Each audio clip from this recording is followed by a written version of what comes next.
Aquí, mira.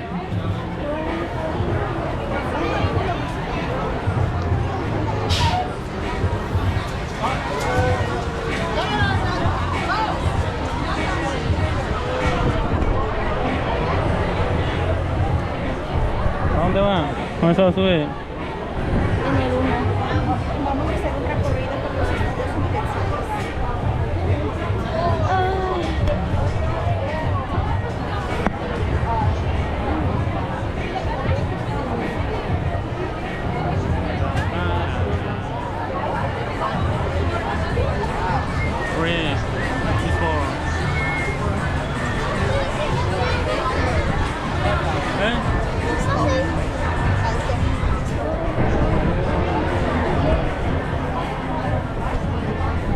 Mira, podemos ir ahí en ese de 4. Ahí están 1, 2, 3, 4. Sí, sí.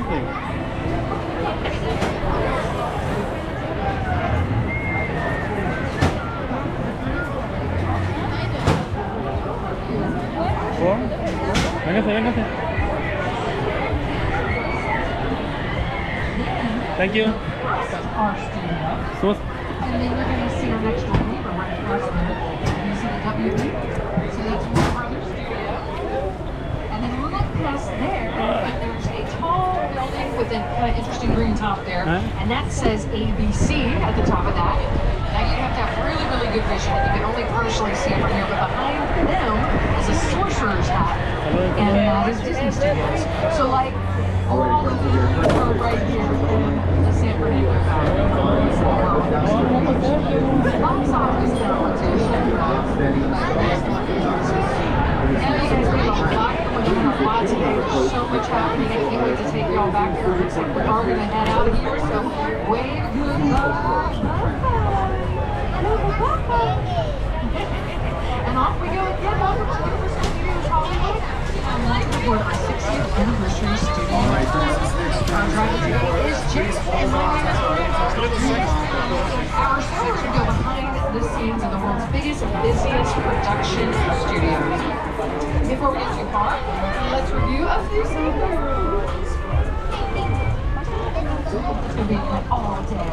All right, we are off and at 'em. So at any point, if you have any kind of emergency whatsoever, a medical emergency, or the sound or the audio that goes out on you, you drop something of value off the side of the tram, there's a red cord that runs right down the center of the tram.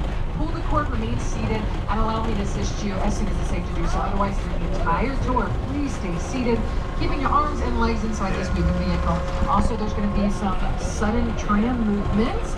And some weather effects. That includes fire and that includes water. So if you happen to be seated in one of the blue seats, then you might get wet.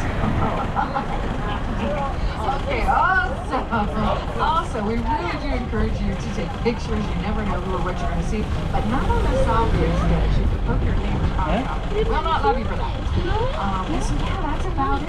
Again, just at any point and any time, if there's any kind of emergency, communicate with me by pulling that red cord. All right, our tour has officially begun. Let's get our 60th anniversary studio tour on the road. To help us kick off our celebration, here is the Master of Ceremonies and the host of The Tonight Show, Mr. Jimmy Fallon. Hi, I'm Jimmy Fallon. Welcome aboard the world-famous studio tour. I know you're thinking, why the title? Well, we're celebrating our 60th anniversary. That's right, 60 years of glitz, glamour, and our own great white shark. As we celebrate our diamond anniversary today, pay tribute to Universal's past and take you behind the scenes to discover why this studio tour is world famous. So whether this is your first visit or your 60th, get ready for fun, excitement, and an experience like no other. All right, on March 15th, 1950, our founder, Carl Lindley, invited the public to the studio to watch silent movies being made. Guests could walk from set to set and marvel at the new technology involved in filmmaking. But with the invention of sound and the need for quiet on the set, the original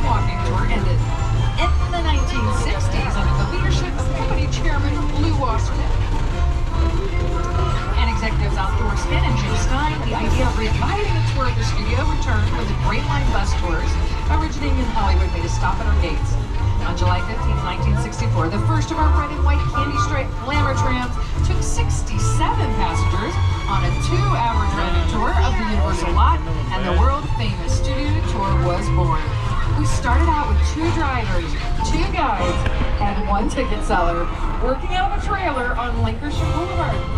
From there, the Studio Tour expanded with fantastic one-of-a-kind Hollywood elements like the burning house and the rock slide, which were in this very area of the lot back in the 70s and the 80s. Now trip on this, y'all. Admission on opening day was $2.50. And they only had 5 scheduled daily tours 5 days a week. Now, as we continue down this area, you know, we were talking about the need for sound stages. The one we're getting ready to pass over here to your left, this is one of the oldest sound stages and one of the largest ones that we have on our lot, Sound Stage 12. It was inside there for about 18 seasons that they filmed The Voice.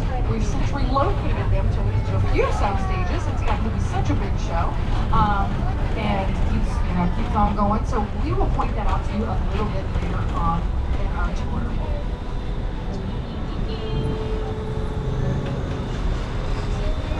As we continue down this way, we're going to pass by some other sound stages. They're always occupied and busy.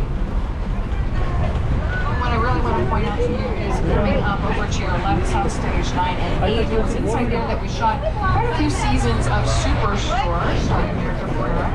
Down at the end of reboot of Saving the Bell. And then you're down. And then we had the TV show Hacks move in, which actually, I just have to shout that out again because I think it's one of the best comedies. It's on HBO Max. It's hilarious. It stars in the one with so I highly recommend you give that a chance if you haven't seen it. It's fantastic. And then they moved down and the cast from Bel Air move in. And on just 1 second, we're going to have Jabari Banks tell you a little bit more right now. Leaving the theme park behind and entering the front lot where real Hollywood magic is living out or inside the sound stages that surrounds us. For the past 60 years, Studio Tour visitors have driven right by these buildings, and inside these walls, the sets from your favorite TV shows and movies have transported audiences anywhere the imagination can take you. Even to a palatial mansion in Bel Air. When we film Bel Air, we love coming out of the sound stages and seeing the trams filled with excited guests as we drive by. So, keep an eye out. You never know who or what you'll see on the Studio Tour.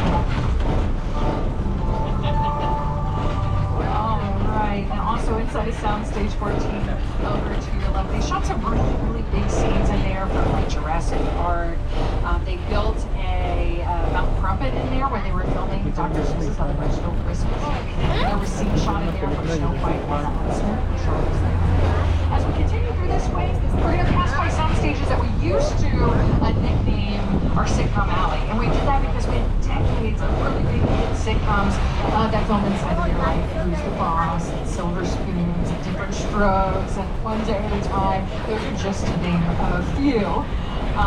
And that actually right now we're passing Sound Stage 16 over to your right. My daughter got me hooked on this show called Never Have I Ever on Netflix. It was created by Mindy Kaling. It's so good. And they filmed interior shots right there inside the Sound Stage 16. Now, as we come on through this way, I see y'all pointing at. You're going to see them all day today. The people who brought you the Minions, Illumination Entertainment, they also work right here out of our lot. As we pass on stage 19 over to your right, I want to point out that about 4 seasons of The Good Place, they filmed inside of Soundstage 19, right over there, starring Ted Danson. Speaking of Ted, give him a big old cheers. He's also excited for us here, celebrating our big 6-0. And then as we continue to come down this way, you are going to see these bungalows over here. In the early days of the studios, these bungalows used to be dressing rooms to the big stars like Lisa Long, Doris Day, Rock Hudson, Jimmy Stewart.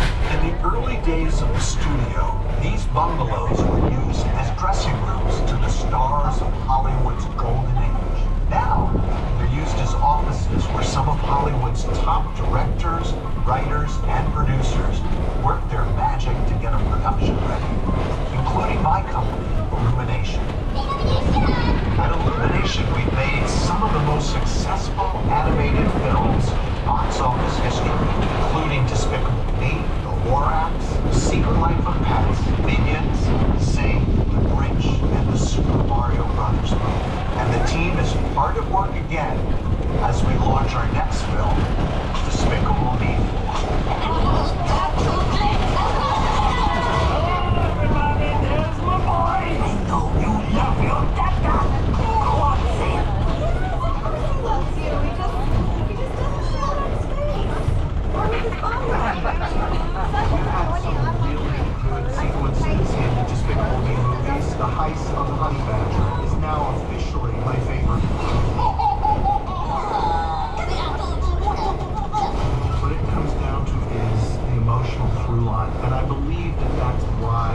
big cities, quiet suburbs, even that guy's hometown. Yeah, that guy. For countless movies and TV shows. This is Universal's Metro sets. All right, we're looking at a brownstone set location. You might have seen a really good scene from Bruce Almighty shot right there. That was his brownstone street apartment. But as exciting as this location is, Welcome to the Courthouse Square. These sets were used to create Hill Valley in the Back to the Future films. And they represented multiple time periods, 1985, 1955, and the far, far distant future, 2015. To this day, this is one of the most popular sets on the Universal Studio Tour. We had a lot of fun making those films here on the lot. I wonder what it'd be like to go back to those days. If only we had a time machine. Hey, everybody, do you think we can get this tram up to 88 miles per hour? See you in the future.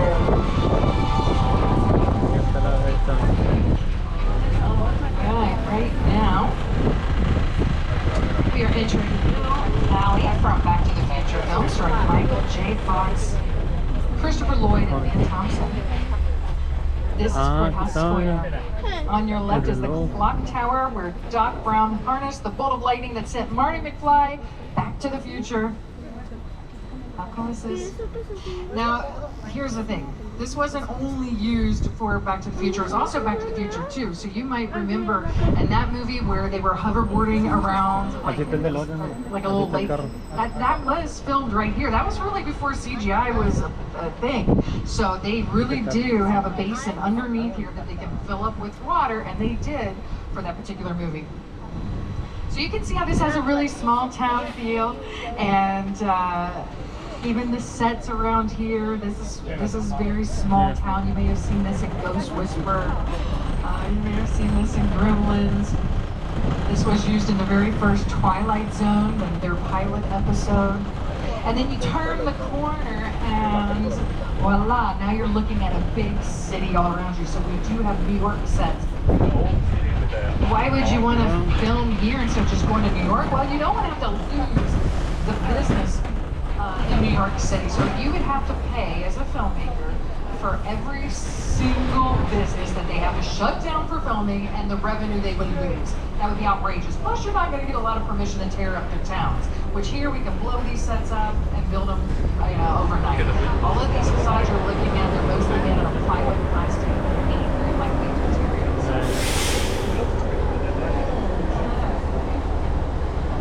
Now, many of these sets are just facades,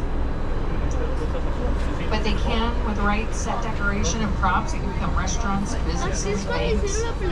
Right here, this area was home to a Studio Tour classic, and here is Jack Black of Universal Pictures' 2005 version of King Kong to tell you about it. And self-action. Did you know the Metro sets were once the home to Hollywood's biggest star? Right here is where the original Studio Tour King Kong attraction resided from 1986 until 2008. He stood 30 feet tall and weighed in at 13,000 pounds.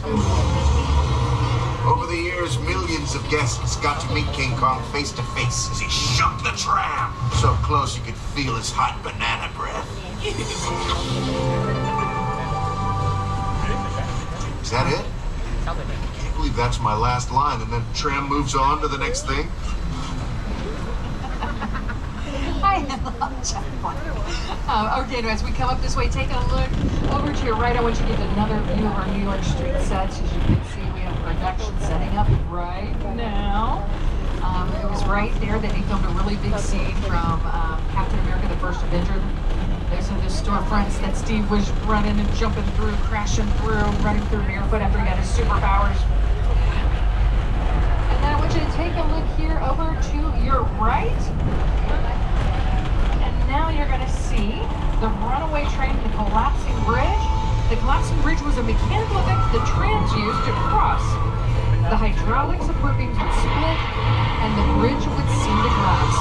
The runaway train was originally located in our western sets. It used to hurtle toward the tram and come to a screeching halt. The both are retired effects made for the Studio Tour 50 years ago. All right, let's happening. It looks like we are now going to take you to Skull Island. We're going to have Academy Award-winning Peter Jackson tell y'all a little bit more about what to expect next.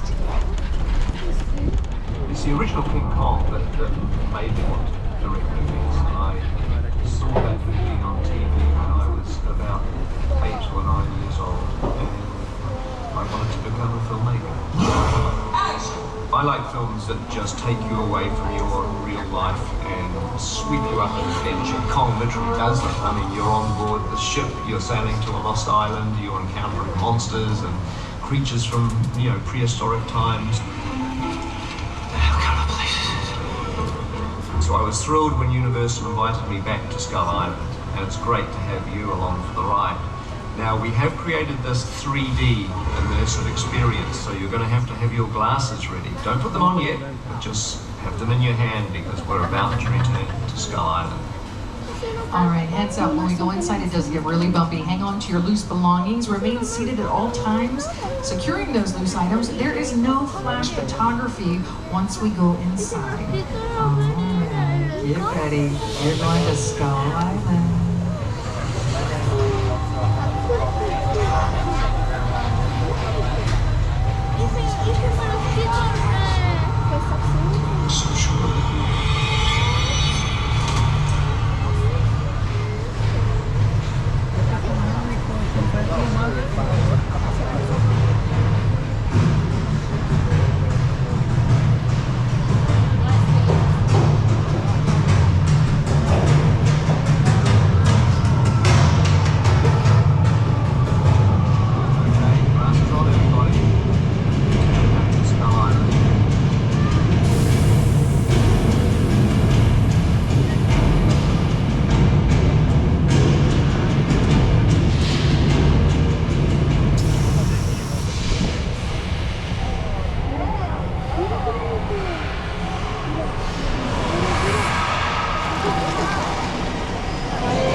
and presenting them to the audience because it's a hell of a ride.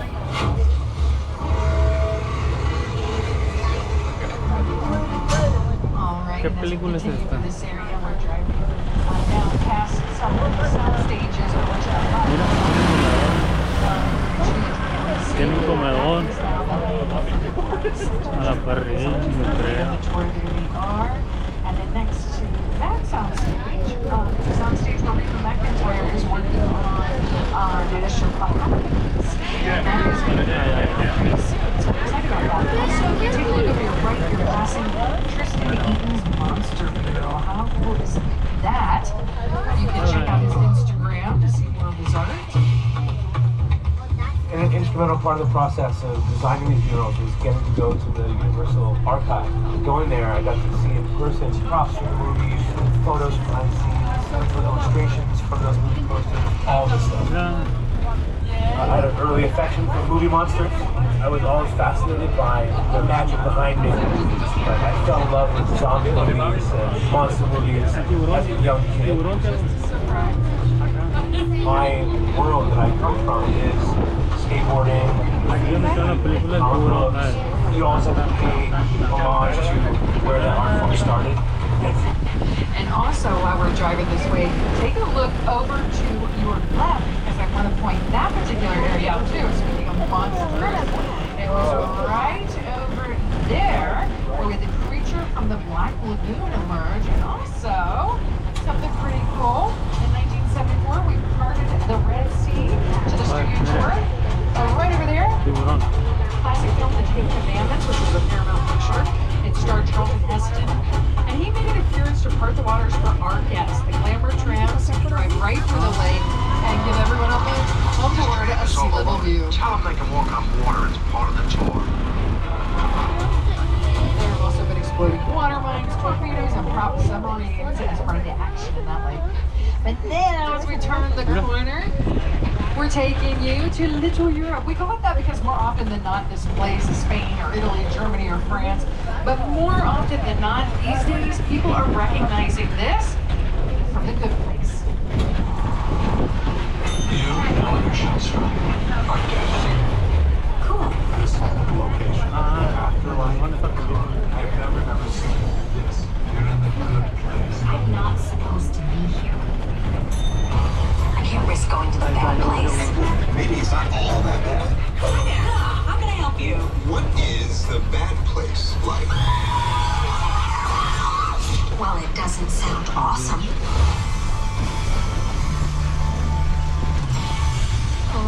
The VIP tour.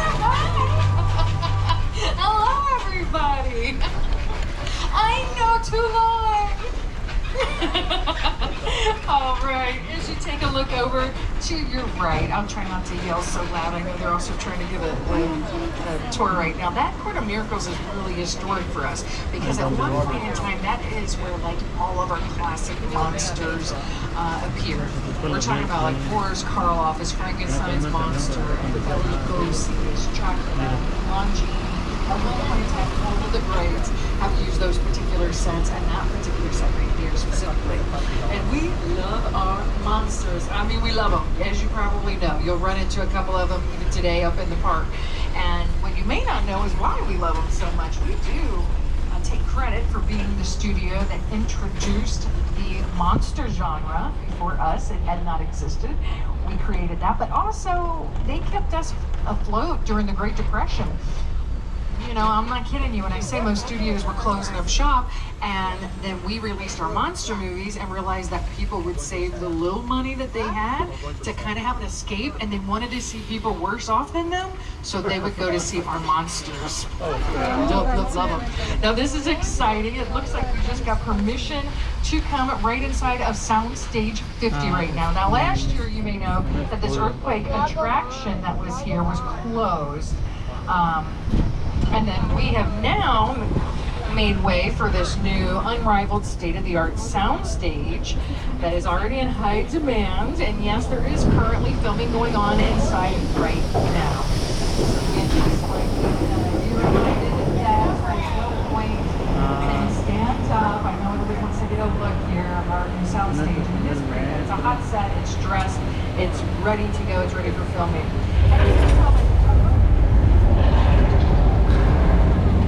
Okay.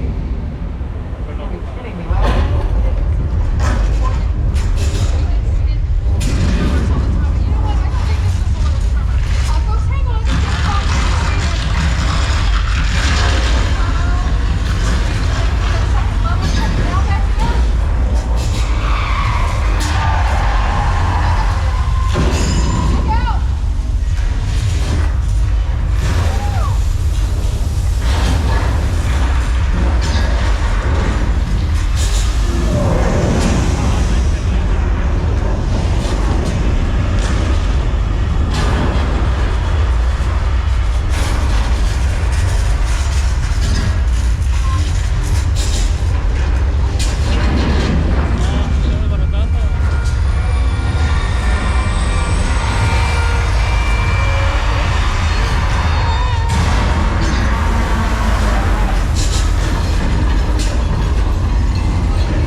With a complete Hollywood makeover, updating all the props and movie making equipment, bringing the set to the 21st century.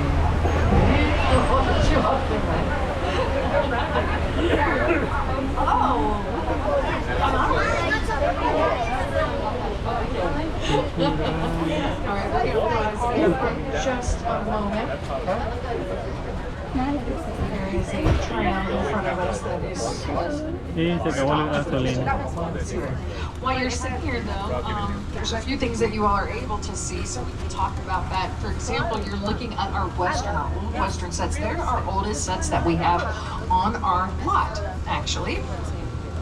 And you're seeing a bunch of props that are all laid out here, but they're not out here for no reason or because we have run out of space in our property department, which happens to be very close to where we are too. Our property department is massive. Like literally they have everything from paper clips to grand pianos. So we don't run out of space. But what we did is we want these particular props to weather because it's kind of sets that they need to be on. It needs to look not shiny and brand new. It needs to look rusted. They want the wood to splinter. So they just leave them out here to do that. But they're all barcoded. It's kind of like a public library. It's really weird. So a set decorator can locate them at any time and they just scan them in, scan them out, like I said, like a barcode system. So we have every single one of these props you're seeing are all accounted for right